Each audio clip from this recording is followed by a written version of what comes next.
नमस्कार, मैं आचार्य सूरज कुमार। संस्कृत सूरज के इस चैनल पर आपका एक बार फिर से स्वागत है। आज हम बात करने वाले हैं डीएवी इंटरव्यू के संबंध में। डीएवी इंटरव्यू कैसे कंडक्ट करवाता है और क्या प्रश्न पूछे जाते हैं। सबसे पहले मैं बता दूं कि डीएवी का इंटरव्यू पूरे बिहार में 20 फरवरी को होने वाला है, अलग अलग केंद्रों पर, जो कि इस विज्ञप्ति में जो आप देख रहे हैं इसमें दिया हुआ है। और आपके पास अगर नहीं हो तो आप व्हाट्सएप ग्रुप से ले सकते हैं या अन्य मित्रों से भी आप ले सकते हैं। आपके मन में सबसे पहले ये प्रश्न आ सकता है, डीएवी इंटरव्यू किस प्रकार का होता है, मतलब कैसे कंडक्ट करवाता है। ये दिमाग में आएगा कि कैसी तैयारी होनी चाहिए, किस प्रकार का प्रश्न यहाँ पूछा जाता है इंटरव्यू में।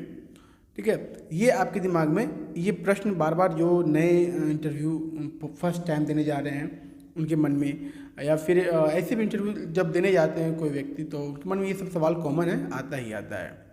तो इंटरव्यू में जाने से पहले तैयारी कैसी होनी चाहिए आपकी, ताकि इंटरव्यू आपका बेहतर से बेहतर जाए और आपका सिलेक्शन पक्का हो जाए। ठीक है, तो मैं आज जो बताने वाला हूँ वो संस्कृत विषय के बारे में बताऊँगा कि संस्कृत विषय के अभ्यर्थी हैं तो आप जाएं और आपसे क्या प्रश्न पूछा जाएगा। ठीक है, कितने चरण में इंटरव्यू लिया जाता है। ऐसे मुख्य रूप से 2 चरण होता है, लिखित और मौखिक, लेकिन मौखिक में 2 भाग बांटा गया है। एक मौखिक ऐसे लेके फिर दूसरा मौखिक होता है शिक्षण में कितने दक्ष हैं आप, उस प्रकार का भी होता है। तो मैंने बताया 2 मुख्य होता है, और ऐसे आप लिखित मौखिक में दक्षता शिक्षण कला आपका भी देखा जाता है।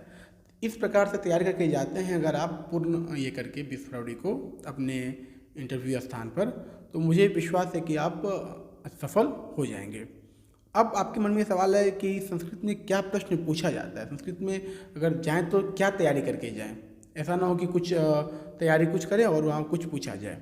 तो एक्चुअली इसमें पूछा क्या जाता है, इस बिंदु को आपको ध्यान रखना है। उसमें विशेष रूप से आपको जब आप जाएं तो तैयारी करना है आपको शब्द रूप का, धातु रूप का।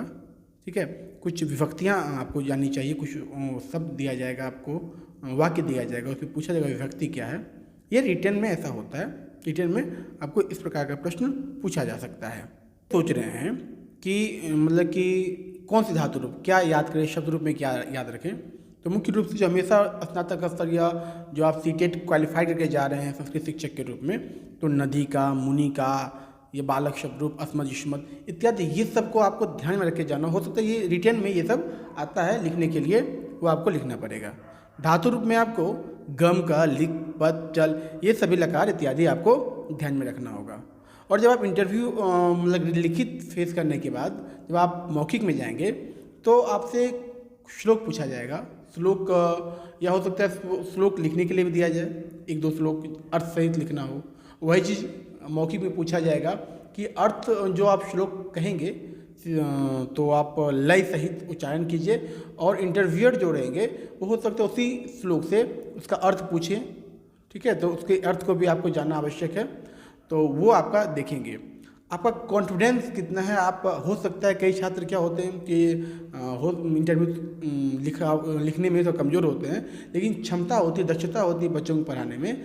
आपका वहाँ कॉन्फिडेंस भी देखा जाता है कि आप बच्चों में क्या लेसन प्लान के अनुसार आप पढ़ा सकते हैं। अगर आप में नहीं आ रहा है या कुछ चीज़ में आप कठिनाई हो रही है, तो क्या आप उसको सुधार करके या पढ़ कर पढ़ा सकते हैं। ये दक्षता आपके मौखिक इंटरव्यू में ही जो 2nd-3rd फेज है उसमें देखा जाता है कि इसमें आप दक्ष हैं कि नहीं, बच्चे को आप हैंडल कर सकते हैं कि नहीं। और सबसे बड़ी बात कि अगर आप डीएवी में हो जाते हैं और अच्छा अगर परफॉर्मेंस रहा आपका, तो आपको पे स्केल पे बहाली होती है या पे स्केल पे ग्रेड पे दे दिया जाएगा। तो आपका वेतन अभी जो वर्तमान में बिहार सरकार या अन्य सरकार में है, तो हमको लगता है कि उससे डबल के आसपास दुगुना हो जाएगा। तो आप लोग बेहतर तैयारी करें। शब्द रूप, धातु रूप पे तो कमांड कीजिए ही, जो संस्कृत सहचर का मुख्य बेसिक चीज़ है उस पर ध्यान रखें अपना। अगर संस्कृत के स्टूडेंट हैं तो छात्र हैं, तो आप संस्कृत में अपना परिचय 1-2 बार लिख लें अपनी कॉपी में, उसको याद करें ताकि प्रेजेंटेशन आपका अच्छा रहे। आपका परिचय जो आप दें वहाँ पे इंटरव्यूअर को, तो आप फर्स्ट इम्प्रेशन आपका लाजवाब रहे। तो आप संस्कृत में ये तो मेन बेसिक चीज़, अगर संस्कृत के छात्र हैं तो संस्कृत में इंटरव्यू देने जाना है तो संस्कृत में अपने बारे में अपना परिचय तो स्वयं से कर ही लें, ये तो पूछा ही जाएगा। और संधि समास का उदाहरण लेना है, समास देख लेना है आपको, समास से कुछ रहेगा, समास जो कौन सा समास है इसमें प्रत्यय देख लेना है, अनुच्छेद पत्र लेखन, ये आपका रिटेन में आ सकता है। तो इतने चीज़ को आपको समाहित करने के बाद ही वहाँ जाएँ क्योंकि अगर आपको लगता है कि इतना आसान डीएवी कमज़ोर शिक्षक को नहीं रखता है, ठीक है, सर्टिफिकेट नहीं देगा, सर्टिफिकेट एक क्राइटेरिया है कि वो आपके देखा जाता है, लेकिन आप शिक्षक कितने दक्ष हैं इसकी कुशलता की जांच की जाती है रिटन और मौखिक में।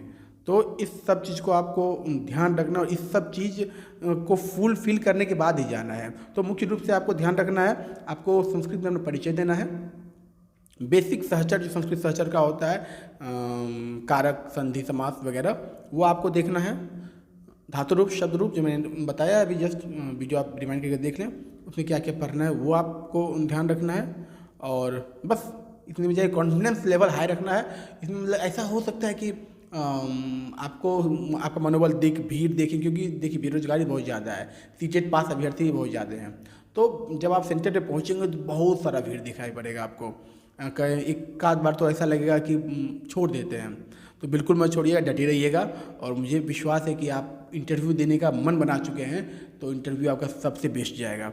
बस इतनी तैयारी आपको करके जाए, इतनी तैयारी के साथ आप जाएं तो निश्चित रूप से आप ये मत सोचिए कि इंटरव्यू के बाद कैसा है। इंटरव्यू आप बस कॉन्फिडेंस के साथ दें, रिटेन में हो सकता है 1-2 क्वेश्चन छूट भी जाए, तो उसके लिए चिंता बिल्कुल नहीं करनी। मौखिक आपका अच्छा जाना चाहिए। आप अपने संवाद कौशल से जो इंटरव्यू देने वाले को अपने विश्वास में लीजिए, और कहीं ना कहीं उनको ये भी एहसास कराइए अपने संवाद के माध्यम से कि मैं एक ऐसा शिक्षक हूँ कि मैं अपने तैयारी के साथ, अगर बच्चों को पढ़ाने में कठिनाई होगी तो मैं लेसन प्लान के साथ कक्षा में आऊँगा और बच्चों को सही शिक्षा दूँगा। तो ये विश्वास जो आपके अंदर है वो आपको सामने वाले जो इंटरव्यू लेने वाले हैं उनको आपको बताना होगा। बस इतनी के साथ जाइए। मिलते हैं अगले वीडियो में। नमस्कार, धन्यवाद। अगर कोई और मन में सवाल है तो आप कमेंट में पूछ सकते हैं। ठीक है, हरि ओम।